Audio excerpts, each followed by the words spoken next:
Hello everyone, welcome back. In this video, I'm going to show you how to connect pocket option to TradingView in 2026. For that, first of all, you need to come here on tradingview.com. Then simply launch the chart of any of the cryptocurrencies in front of you. The view should look something like this. Now, if you don't know how to open the chart of any of the cryptocurrencies here in TradingView, you just have to first of all come here on this particular page. By default, you come here on this particular page when you log in with the help of your email address. So use the search bar on the top. Then by default, you will be on this alt section.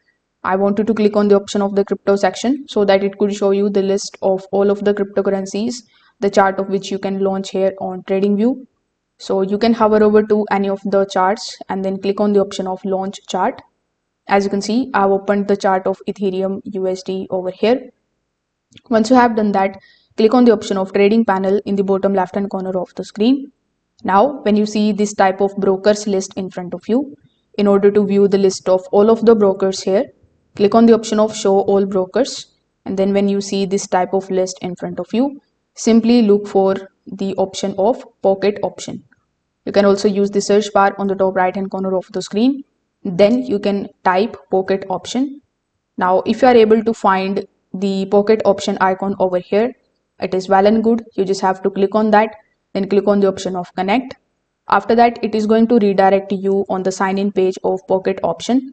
So here you just have to provide your pocket option login credentials and you need to simply log in into your account. But as you can see in my TradingView account, this particular option is not available. So if that's the case with you as well, what you can do is you can open a new tab, then click on the option of login.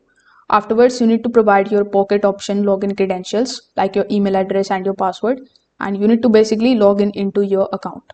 Then you just have to launch the chart of the same cryptocurrency here as you have opened here in your TradingView account, which in my case is Ethereum, let's say. So when you open the chart of it here in your pocket option account, you can analyze the chart here on TradingView, and for punching the order you can use pocket option in a new tab. So this way you can use both of these simultaneously. If this video helped you out, make sure that you like this video and subscribe to the channel. Thanks for watching.